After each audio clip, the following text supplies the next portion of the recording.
انت متأكد يا سليمان انها كانت معاك امبارح؟ طبعا متأكد يا عزيزة، تمام زي ما انا متأكد ان اسم سليمان. انا حاططها بايدي على الدلسوار ده اهو جنب الساعة، وكان معاها جواب وتلغراف من اخوك عبد الخالق ونسخة من مجلة الاذاعة. انا ما كانش يهمني لو كانت الحاجات دي كلها ضاعت، لكن ورقة ب10 جنيه ما هياش حاجة بسيطة. استغفر الله يا شويش. مفهوم يا فندم مفهوم، بس تسمح سيادتك تقول لي امتى لاحظت انها مش موجودة؟ من قيمة ساعة واحدة بس، وعلى طول رحت مبلغ الاسم فحضرتك جيت. انا اصلي ما احبش اضيع وقت، وخصوصا في ظروف زي دي، لانه اذا كانت انسرقت وهو ده اللي انا بعتقد ومتاكد منه، يبقى الافضل اننا نتخذ الاجراءات بسرعه قبل الحرامي ما يتصرف فيها. طبعا مظبوط يا فندم مظبوط، ده كلام سليم. على العموم انا لسه برضو محتاج لشويه تفاصيل اكتر من كده. ان شاء الله هنلاقيها باذن الله. وعرفتوا منين انها انسرقت؟ ابوك يا ستي بيقول انها كانت في ظرف ومحطوطه على الدلسوار مع شويه جوابات. ايوه امبارح الصبح وهي دلوقتي مش موجوده. على الدلسوار ده اهو. ايوه ده اهو. طب ما في شويه جوابات اهم، دورتوا فيهم؟ دورنا ولا لقيناش حاجه. الله، ده تلغراف خالي عبد الخالق اهو. ما تنساش يا بابا انه جاي النهارده. سأصل الساعة 12، لا تنتظروني على المحطة. ودلوقتي الساعة 12:30، يعني زمانه جاي. اعمل معروف يا بابا، ما تقولوش على حكاية ال10 جنيه دي لحسن يتضايق، وانت عارف انه جاي ينبسط ويقعد عندنا يومين. انا مالي، انا يقعد يومين ولا يقعد 3؟ يعني اسيب ال10 جنيه تضيع كده وانا ساكت؟ واحنا هنعمل ايه يعني؟ اهي ضاعت وخلاص، ومصيرها برضه تتلاقي. هي دي يعني حاجة غريبة؟ ما احنا بيضيع مننا حاجات كتيرة قوي وفي الاخر برضه بنلاقيها. ايوه لكن دي لا، دي مش ممكن هتتلاقى ابدا. علشان ايه؟ علشان اتسرقت. ما هو مفيش فايده من الكلام ده ابدا. لما اقوم اوضب لخالك عبد الخالق اوضته اللي هينام فيها. عن اذنك يا شويش. اتفضلي يا هانم اتفضلي. ودلوقتي بقى تسمح لي يا استاذ سليمان عين البيت، يمكن اقدر الاقي حاجه تساعدنا في معرفه الحرامي. مفيش مانع، اتفضل. هو يا ترى في البيت ده شغالين؟ طبعا فيه. طيب انا كنت احب انهم ما يعرفوش انا جاي علشان ايه، لانه اذا كان واحد منهم هو اللي سارق يبقى الاحسن انه ما يشكش في حاجه، لحسن بعدين يتصرف في ال10 جنيه. وهو كذلك يا شويش. اتفضل من هنا.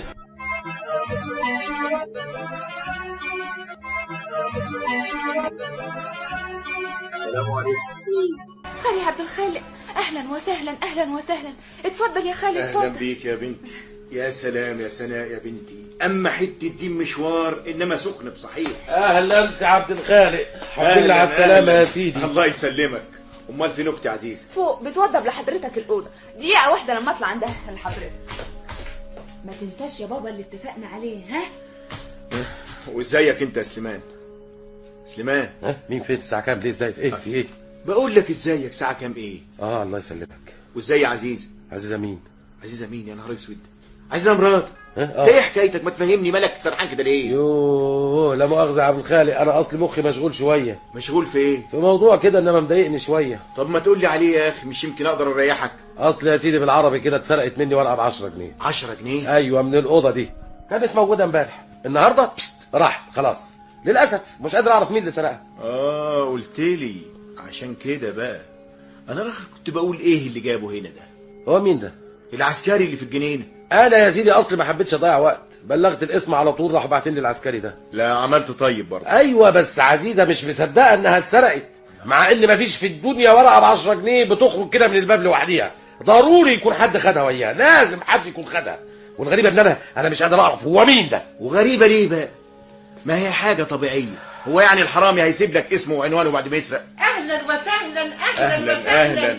الحمد لله على السلامه يا عبد الخالق. الله يسلمك يا عزيزه يا اختي. على فكره يا خالي، ماما وضبت لك الاوضه البحريه عشان تبقى بعيده عن اوضه بابا وتقدر تاخد راحتك فيها. ايوه اعملي معروف لحسن سليمان ما بيبطلش شخير طول الليل. ايه الدعايه السيئه دي؟ خلونا احنا في موضوعنا. ايوه صحيح، سليمان كان بيقول لي دلوقتي على حكايه ال10 جنيه. كده برضو يا بابا؟ مفيش فايده يا بنتي، مفيش فايده.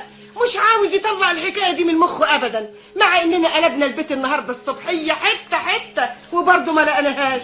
ومش معقول ابدا ان يكون حد من الشغالين هو اللي سرقها. لا مؤاخذه يا ست هاني. عاوزه ايه يا انيسه؟ اللبن اللي على النار يا ست. ماله يا بنت؟ بيغلي. طب ومستنيه ايه يا بنت؟ ما تروحي تشيليه من على النار. مش لما اسال حضرتك الاول؟ هي دي عاوزه اسال يا انيسه. يا بنت روحي الحقيقه قبل ما فور ويندلي يا بنت.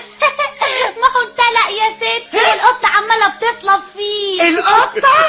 ما شاء الله ما شاء الله، وسايبه القطه تشرب في اللبن وجايه على هنا. طب وانا هعمل ايه يا سيدي؟ ما انا كنت حماله باكلي وراها واكلي وراها وبعدين ما لحقتهاش. القطه دي هتكنني خالص والله يا ستي. اكتر ما انت مجنونه يا نيله. روحي يا بنت شيليه من على النار وامسحي اللي مدلقه في الارض يا بنت. حاضر يا ستي. ولا اقول لك استني يا بنت، استني احسن تلبخي، انا جايه معاكي. حاضر. عن اذنك يا اخويا، اما اروح اشوف البنت عملت ايه. عن اذنك. اتفضلي. الا حكايه القطه دي رخره، البنت انسه دي عبيطه خالص. يا ترى بتشك فيها يا رخره يا سليمان؟ إيه اللي بشكوا فيها؟ وليه لا؟ مش جايز تستهبل وتسرقهم؟ على العموم يا عبد الخالق انا مش ممكن هستريح الا لما الاقي الحرامي. هو انت ابتديت تدور عليه؟ لا لسه، عشان انا ما عرفتش انها سرقت الا من ساعتين. يعرف ان في 10 جنيه سرقت؟ لا ما فيش غير عزيزه وطبعا سناء. يعني ما فيش حد في البيت يعرف ان في سرقه حصلت هنا؟ في طبعا الحرامي نفسه. كويس قوي. قول لي يا سليمان، نعم. الا انت بتعتقد في المثل اللي بيقول اللي على راسه بطحه يحسس عليها؟ يا اخي انا مش فاهم قصدك ايه.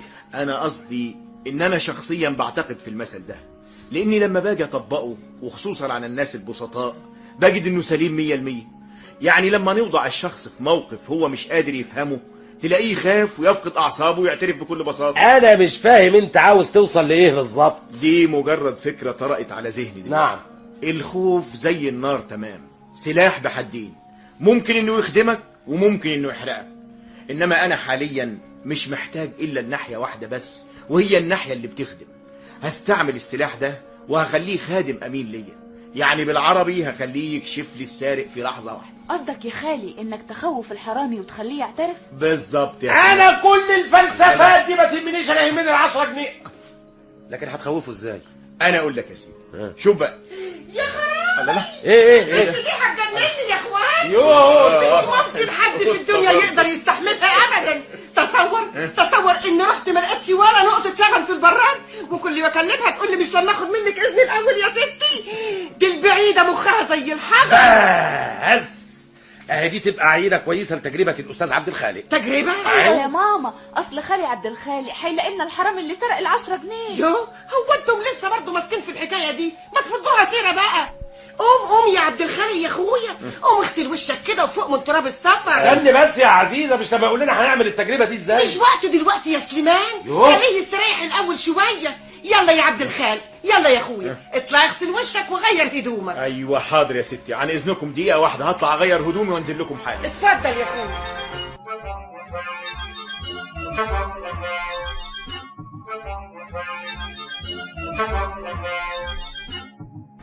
يا الف اهلا وسهلا يا عبد. قول لنا بقى يا عبد، هتمسك الحرامي ده ازاي؟ بالخوف. نفهم. او بمعنى اصح هخليه يشعر بالخوف. هستغل سذاجته وغباوته وانصب له فخ واقعد بقى راقب النتيجه. يعني ايه؟ مش فاهمه. ولا انا. يعني اذا نفذتم الكلام اللي انا هقوله دلوقتي بحذافيره من غير اي معارضه ولا سؤال، اقدر اوعدكم باني اسلمكم الحرامي ده الليله دي قبل الساعه 12. على الله. وافقتم؟ ايوه مفيش مانع بس نعرف الاول ايه هي التجربه. شوفوا بقى. أيوة. انتوا اولا تجمعوا لي كل الشغالين الموجودين في البيت الليله دي الساعه 8:30 بالظبط. اجمعهم لك فين يعني يا اخويا؟ في اي حته، بس المهم انها تساعدهم. اقدر اجمعهم لك هنا في اوضه السفره دي. خلاص اتفقنا، الليله دي هنتقابل هنا كلنا في الاوضه دي الساعه 8:30. ايوه مفيش مانع، بس احنا لسه لغايه دلوقتي ما عرفناش ايه اللي انت ناوي تعمله. ما انا جاي لك اهو يا ما سولو. تجيلي يا اخي وتقول بقى. انا اولا هحتاج لطبق فخار كبير، تقدر تجيبي لي ده يا عزيزه؟ طبق فخار كبير؟ موجود يا اخويا، بس هتعمل بيه ايه؟ ايوه صحيح، هتعمل بيه ايه يا خالي؟ هتعرفوا بعدين. وهحتاج كمان يا ستي لديك صغير. ديك صاحي؟ ايوه صح. الظاهر ان احنا هنعمل ظاهر. اقول لكش تكونش عاوز لك كمان معزه من غير ودان ولا خروف اسود منقط ابيض؟ لا لا لا لا، انا ما بهزرش يا جماعه، انا بتكلم جد.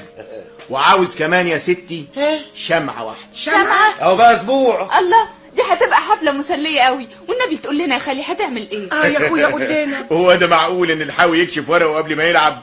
هتعرفوا كل حاجه الساعه 8:30. استنى لغايه الساعه 8:30. قولوا لي بقى، الباب ده يودي على فين؟ بيودي على الصاله يا اخويا، انما الباب التاني ده بيودي على المطبخ. يعني لو خرجت من الباب اللي يودي على الصاله ده ومشيت في الطرقه وحودت على اليمين، اقدر اوصل للمطبخ، تقدر قوي يا اخويا. ومن المطبخ اقدر ارجع تاني هنا من الباب ده. ايوه، يعني اللي يخرج من الباب ده يقدر يلف ويرجع هنا من الباب التاني ده. يبقى خلاص اتفقنا، الاجتماع هيكون هنا الساعة 8:30، ومن دلوقتي لغاية الساعة 8:30 مش عاوز حد من الشغالين يخرج من البيت بتاتا. فاهمين؟ فاهمين يا اخويا. وانت يا عزيزة ما تنسيش تحضري لي الطبق الفخار والديك والشمع. لا يا اخويا ما تخافش، مش هنسى ابدا. لكن تفتكر يا خالي انك هتقدر تمسك الحرامي؟ والله يا سناء يا بنتي، ده كله متوقف على الطبق والديك والشمع. ادخل. لا مؤاخذة يا ست هاني. عاوزه ايه يا انيسه؟ كنت عاوزة يعني كنت عاوزة والله يا ستي كده اروح اشوف اختي لحسن سمعت من بتاع الحيس ان ملهاش كيف شوية دلوقتي يا انيسه؟ اعمل ايه يا ستي علشان الحق بس. تلحقي ايه؟ يعني قصدي اقول الحق اروح اشوفها وارجع قبل الحاسة. طب وايه اللي طلعها في مخك دلوقتي؟ ما انت عارفه من الصبح ان ملهاش كيف يا بنتي. معلش والنبي يا ستي معلش، اصلي يعني قلبي بيكون عليها قوي، وحضرتك عارفه اني ملياش خيلها في الدنيا. هقول لك ايه، روحي وامري لله. يا رب يخليكي يا رب ما شفتيش يا زعلي؟ ايه ده ما تحاسبي يا بنت، انت حاسبه. خاصة حني والنبي يا سيدي ما خدتش بالي من حضرتك. ايه ومالك مستعجله كده ليه؟ اصلها رايحه تشوف اختها العيانه. ايه ده؟ وانت وافقتي على كده يا ما عزيزه؟ هي راجعه تاني قبل العشاء يا والاتفاق اللي اتفقنا عليه انت نسيتي ولا ايه؟ الاتفاق؟ اه والله صحيح افتكرت. طب بلاش دلوقتي يا انيسه، ابقى روحي لها يا اختي بالليل بعد العشاء، ولا اقول لك اسمعي بكره الصبح ان شاء الله. وانا مالي يا اختي هو ده بقى ده ليه؟ ما انا يعني اصلي والنبي يا ست الله يخليكي كنت بقول كده اخطف لك بسرعه وارجع تاني. لا قالت لك بكره يعني بكره، فهمتي؟ حاضر يا سيدي، خلاص الامر لله. اروح بقى وابقى اروح بكره. قولي من هنا اسمعي بنت علي اهو. نعم يا سيدي. تقولي للشغالين كلهم ان مفيش حد يخرج منهم من البيت، ويجوا لي هنا في الاوضه دي الساعه 8:30 بالظبط، فاهمه؟ فهمتي؟ حاضر يا سيدي هقول لهم. قولي بقى.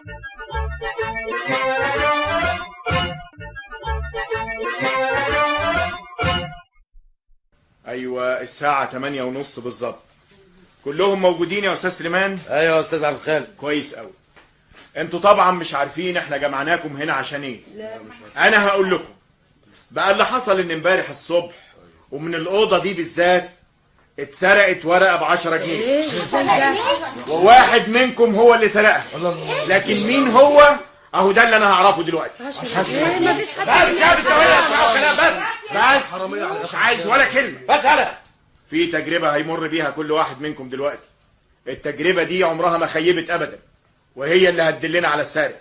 ايوه بس يا فندم هتتسرق ازاي ال10 جنيه دي؟ كانت محطوطه هنا امبارح الصبح على الدرسوار ده، والنهارده مش موجوده. تبقى راحت فين؟ واحنا بس عرفنا مين اللي سرقها يا فندم ولا مين؟ انا اللي هعرف دلوقتي. شوفوا بقى، هتلاقوا على الترابيزه الموجوده جوه المطبخ طبق فخار كبير، والطبق ده مقلوب على الترابيزه، وتحت منه انا حطيت ديك صغير صاحي. المطبخ هتلاقوه ضلمه، مش هينوروا غير شمعه انا حطيتها تحت الترابيزه، واظن ان نورها كفايه عشان تقدروا تشوفوا. ايوه يا فندم بس يعني قلت مش عاوز ولا كلمه. واحد منكم هيخرج من الباب ده ويروح على المطبخ، هيلاقي باب المطبخ مفتوح. اول ما يوصل للترابيزه يروح لامس الطبق بصوابعه من غير ما يفتح بقه بكلمه واحده، وبعد كده يرجع تاني الاوضه من الباب التاني ده ويقف مطرحه زي ما كان. مفهوم؟ مفهوم. الحرامي اول ما يحط ايده على الطبق الديك هيدن على طول. الديك ده بالظبط زي الكلب البوليسي، بس الكلب البوليسي بيعرف الحرامي بطريقة الشم، وده بيعرفه بطريقة اللمس. انا جاهز يا استاذ سليمان. اسمحي تطفي لنا النور يا سناء. حاضر يا خالد. كويس كده؟ ايوه كفايه علينا نور الاباجوره دلوقتي.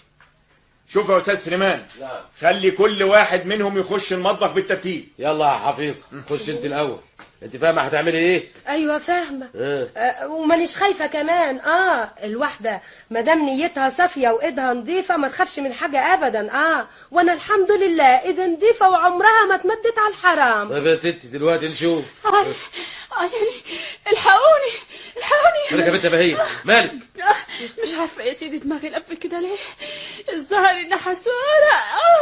الحقوني يا اخوان. بس يا بنت بلا كلام فارغ. اطلبوا طولك يا بنت بلاش دلع. ايه مالك؟ اشمعنى يعني دلوقتي اللي حسيت انك دايخه؟ ما اعرفش والنبي يا سيدي ما اعرفش. ما تعرفيش ولا عاملاها لعبه عشان تهربي؟ انا ابدا والله يا سيدي ان شاء الله قاعده بعافيتي ما بهرب. طب خلاص اقفي عدل، اقفي واستني دورك. يلا يا حفيظه تخشي من الباب ده وتقفليه وراكي وتعملي زي ما قال لك الاستاذ عبد الخالق. حاضر. تحطي ايدك على الطبق وبعدين تلفي وترجعي من الباب التاني ده. حاضر. يلا توكلنا عليك يا رب.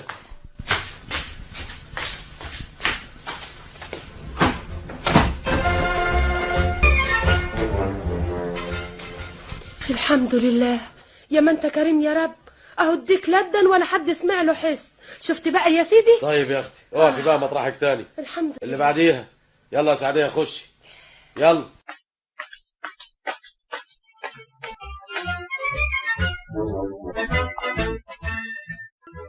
كويس ادي التانية واديك برضه ما تدنش.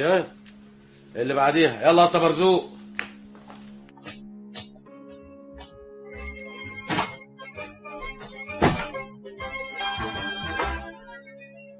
كويس اهو بقوا 3 غير. يلا يا بهية. مين؟ انا. امال انا اللي اسمي بهية. يلا ما تضيعيش وقت. بس انا يا سيدي والنبي. ايه مالك يا بهية خايفة من ايه؟ خشي يا اختي وربنا معاكي. حطي ايدك على الطبق ولا يهمك وان شاء الله ربنا هينسفك. ان شاء الله يا خالة حفيظة. يا رب انت العالم يا رب. يلا يا بنت.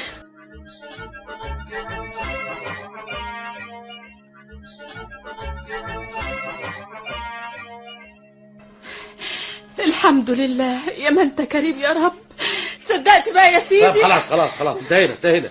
اللي بعديها يلا يا اسطى عبده. عيني توكلنا على الله. توكلنا عليك يا كريم يا منصف الأدياء. إن شاء الله مش هيقدم بإذن واحد أحد.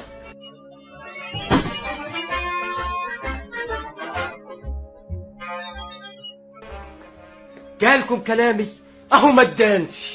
اللي بعد منه يلا يا أنيسة. لا يا سيدي لا انا مش حراميه انا ما سرقتش حاجه. لا العظيم حقه مراتك. خش يا بنت ما تضيعيش وقت. طب وخش ليه يا سيدي ما دام انا مش حراميه؟ خشي زي ما دخلنا كلنا يا اختي. اشمعنى انت يعني اللي هتشزي؟ مفيش خيار ولا فقوس. حفيظة عندها حق. مفيش فرق بينك وبين التانيين. ولا انت عاوزانا نفتكر انك خايفة؟ خايفه؟ انا خايفه؟ ابدا انا مش خايفه. باين عليها ان هي اللي سرقت. خش مش عاوز حد يتكلم. خش. وعشان طيب ما ابين لكم ان انا مش خايفه انا هخص اهو هخص وستيك اللي هو ده فتح بقه انا هقطم صمالة لعبته. يا بنت خشي بقى انا تعالى. داخله اهو يعني ايه.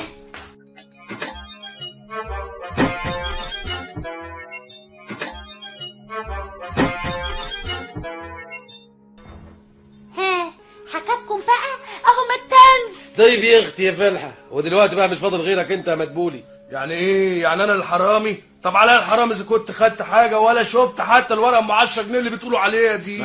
معلش دلوقتي كل حاجة هتبان. بس يلا خش اهو بسرعة يا زملاء يلا. اخش قوي واقطع دراعي كمان اذا اديك جدا. اديني داخل اهو.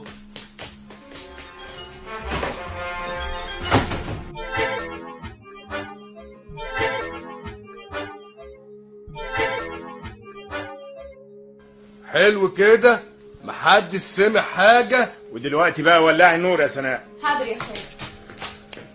كويس قوي. ودلوقتي بقى انا هقول 1 2 3 تروحوا مادين ايديكم اللي حطيتوها على الطبق. فاهمين؟ ايوه فاهمين. 1 2 3. الله ايه ده؟ ايه الاسود اللي على صابعي ده؟ الله وانا كمان. ده باين له هبال. الله هو كلنا كده ولا ايه؟ ايوه كلكم ما عدا انيسه لانها هي الحراميه. مين؟ انا؟ ايوه انت. ازاي يا عبد الخالق؟ تديك ما تدانش يا خالد. فهمت. اما حتة حيلة يا استاذ عبد الخالق انما هايلة.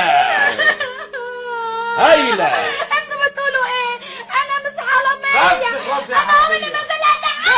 بقى مين كان يصدق الحكايه دي؟ انيسه، لا حول الله يا ربي. ما تستغربيش يا ما تحت السهي دواهي. انا طول عمري اخاف من البت دي بشكل، دي سرقه باينه في عينيها. يخص عليك يا انيسه، كده تمد ايدك على الحرام. ما كانش العشم يا انيسه.